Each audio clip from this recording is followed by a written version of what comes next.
Alrighty, guys, welcome back. Earlier, we were talking about whether Florida State could buy the TV rights for FSU football from the ACC. And now we're going to be talking about the Pac-12 conference and their commissioner mutually agreeing to part ways. But before we do that, I just wanted to remind you guys to like and follow the show. We get a number of questions from viewers that come in during the show. So to ensure that your question gets read on the air, I ask that you use the tips and donation link with your question. That link is streamelements.com/gsmcsportsnetwork./tip. This puts your question at the top of the list so that I can see it, and it also just really helps the show. Alrighty. So, Pac-12 Yes. conference and Commissioner George Kliavkoff. I got you covered. Okay, thank you. Commissioner George Kliavkoff mutually agreed to part ways, with the Pac-12 conference set to shrink to two teams on August 2nd. The conference announced today, that might have been yesterday when this was released, announced yesterday that it and its Commissioner George Kliavkoff have mutually agreed to part ways effective February 29th of 2024. Kliavkoff's dismissal follows months of speculation and the failure to land a media deal that satisfied his member universities after USC and UCLA announced plans to lead the conference for the Big Ten in June of 2022. The LA school's sudden departure from the conference led Kliavkoff to begin the media right negotiations process earlier than expected, but due to strategic misfires and an inability to push back against the presidents and chancellors of the remaining Pac-12 schools, the conference ultimately collapsed, leaving Oregon State and Washington State as the lone remaining universities. Okay. Now, I'm going to preface this as saying this is my opinion. Okay? This is my opinion. Uh-huh. George Kliavkoff is the Grim Reaper of the Pac-12. And I think if you took all the Pac-12 members and you hooked them up to a lie detector test, and you said, who is the worst hire in the 100 years of the Pac-12, Pac-10, Pac-8, Pac-Man, it doesn't matter. Whatever you want. George Kliavkoff is the worst hire in Pac-12 history. 100 years, I'm saying the number one worst hire ever. I feel like he single-handedly destroyed the Conference of Champions. And that's what the Pac-12 was known as. Coming off, the Pac-12 fell apart in maybe one of their best years ever. Kliavkoff came in I think 2021, right? Yeah, I think it was 2020, 2021 when he came in. 2021. The Big 12 was on the verge of collapse. Oklahoma and Texas, their bell cows of the Big 12, had announced that they are leaving the Big 12 and going to the SEC. The SEC was on verge of collapse. These schools flocked to the Pac-12, begged to be a part of the Pac-12. And I can't remember the old commissioner and Kliavkoff. They took a very... Larry Scott was the... Larry Scott, yeah. They took the approach that they didn't need these schools. They didn't want these schools. Wouldn't even listen. Some of the schools offered for a smaller share, everything, but they wanted a landing spot. You look at the schools of the Big 12. The Pac-12 could have acquired the Big 12, gained a larger footprint and a lot more influence into college football. This is right before their television contract is up. They could acquire the Big 12, then negotiated their contract, and they would have gotten a contract on that SEC level, that 50, 60, $70 million per school. But the Pac-12 and Kliavkoff and them were like, nope, we don't want them, don't need them. So the Big 12 circled the wagons. They Mm-hmm. went out and got some of the group of five schools, Cincinnati and Central Florida and Houston, and brought these schools in so that they could still have a strong conference. And then they did something incredibly smart. They knew the Pac-12 was coming up on their television contract, and then then the Big 12's contract was next. They jumped ahead and negotiated a contract with ESPN. They didn't come in cocky or anything. They negotiated a brand new contract, got their schools a new contract. The ESPN didn't want to spend any more money. Next, you know, the Pac-12 doesn't have a television contract, doesn't have a television partner. Mm-hmm. CBS, Fox, ESPN, they're all out on the negotiations. And then George Kliakoff is like, oh, yeah, we have a great deal coming. We got a great deal. And these schools, the Pac-12 is trying to stay together. The Yeah. Pac-12 tried to stay together all the way to the very end. Kliakoff is still telling them, oh, yeah, the contract's coming. The contract's coming. And What? it's going to be bigger. It's going to be bigger than the What Pac-12. contract? Yeah, the contract. You're talking about my contract's coming, but not you guys. And so week after week, month after month, 1 year passed, going into the next year, and there's still no contract. Next thing you know, they're talking about streaming. They're talking Yeah. about being on you know some of the Exactly. smaller cable networks. Yeah. Everything. In the end, there was no contract at all. Yeah. So it got down to D-Day, and Mm-hmm. Colorado was the first one to be like, "Get me my hat and my coat. I am out." Yeah. And they ran. And Mm-hmm. once they ran, it was like, no, actually, the first two to run was actually USC and UCLA. Mm-hmm. Then Colorado left. Then the rest of the four corners, which was Arizona, Arizona State, Utah. Mm-hmm. Eventually, Oregon leaves with Washington, and they get to the Big Ten. Mm-hmm. And it leaves the four schools trying to figure out that was Cal, Stanford, Washington State, and Oregon State. And these guys are like, what happened? Mm-hmm. Kliakoff is what happened. Yeah. They're sitting around. This guy kept promising contracts. These schools and universities tried to be very loyal to Kliakoff and the Pac-12. In the end, those four schools were left with absolutely nothing. Mm-hmm. Cal and Stanford ended up negotiating to go all the way across country. The ACC is an East Coast conference, and you have two of the furthest west schools you can get begging and pleading to go to the ACC, a conference which is in trouble right now, but it was better than being stuck with Kliakoff and what he negotiated. Mm-hmm.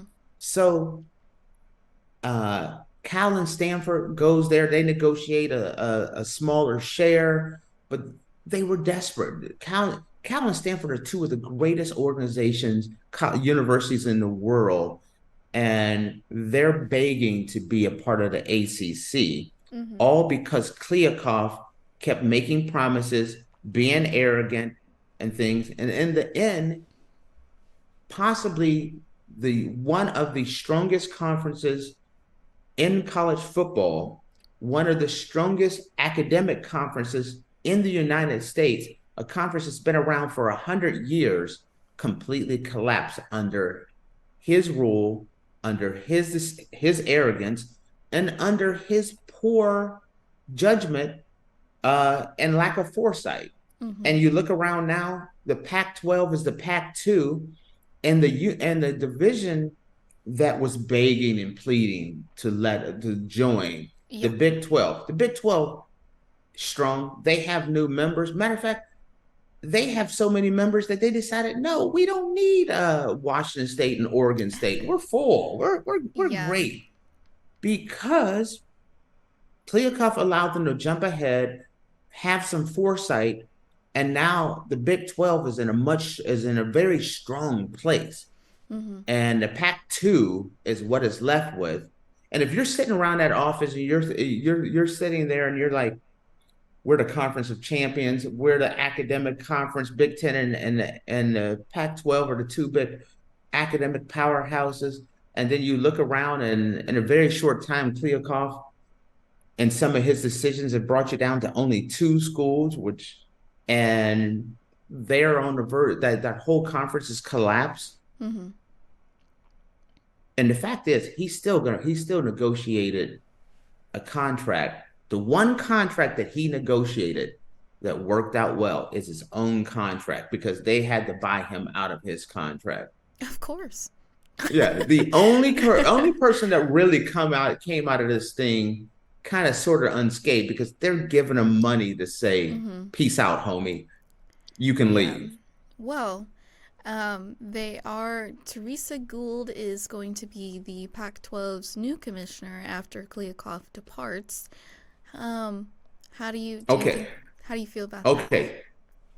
I think you know what? Teresa Gould, from everything I know about her, Mm-hmm. you can tell I don't sleep at all. She was in charge of the Olympic sports and for the Oh, Pac-12, which is the non-football, basketball yeah. type Mm-hmm. sports for the Pac-12. And they're bringing her on. She's a solid person. I don't see why they even need another commissioner. They need a contract lawyer. This is Mm-hmm. what they need. Teresa Gould, her only job is to negotiate a merger between the two schools that are left in the Pac-12 Mm-hmm. and the Mountain West. The Mountain West is a Group of Five conference, but it's a fairly strong Group of Five conference. It has Boise State, Nevada, and Hawaii, and schools like that. Bringing them on and making sure that the Pac-12 survives, bringing on the Mountain West schools, that merger as quick as possible. I am still shocked that it hasn't been done as of yet.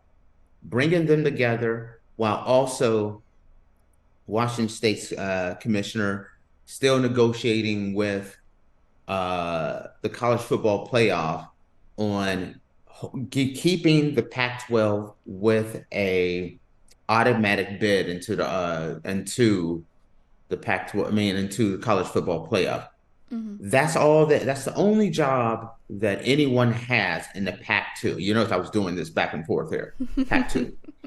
Um, they have to keep a college football berth. They got to keep the ability to be recognized as a Power Five conference, and they have to get that merger done. That's her only job. Yeah. And I'm going to tell you this, her job is not for long. If that merger happens, she will not survive being the commissioner of the Pac-12. She won't be even if the Pac-12 or Pac-12 combines with the Mountain West, she won't be the commissioner of the new organization. The Mm-hmm. Pac-12, I mean, the Mountain West's commissioner would be the one that would be in charge of the new organization, which would be the merger of the Mountain West and the Pac-12.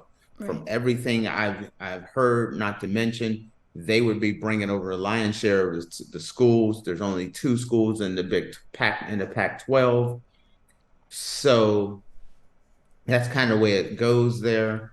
But mainly, I feel like she's the traffic cop to bring on this merger and also to keep the two schools in the college football playoff with a fair share, meaning like an automatic bid and a full share of the power of the college football playoffs would be what they need to negotiate. For you guys out there, that's crazy. They only have two schools. They're Mm-hmm. not getting an automatic bid. They're not getting a full share. Touche. What's good? For the contract for the college football playoffs, it has to be unanimous. And so right now, the Mountain Washington State's coach, chancellor is the Pac-12 vote. They have a vote in this, and if they didn't have a vote, this would already be over. The Pac-2, 12, whatever you want to call it, would be already out. and down to a Power Five level.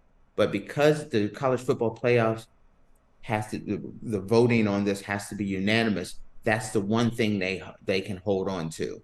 That's what this meeting, I think this meeting is this week sometime between the Pac-12 and college football playoffs. I think that is. But I'm surprised. And now that this is done, she needs to move fast. Merge with the Yeah. Mountain West. Merge with the Mountain West incredibly fast, unless there's an outside shot that those two schools could come and be part of the Big 12. But they have to negotiate that incredibly fast before it's too late. They have the right to be considered a Power Five school for the next 2 years, this season coming up and next year. It's already been decided in the college football playoff. In order to get an automatic bid, a Power Five school must have at least 8 schools. So they're going to have to move incredibly fast, merge together, and hope that they don't get shuffled out. So that's everything in a nutshell there. Yeah. And and I'm going to tell you this from our last conversation in the last segment.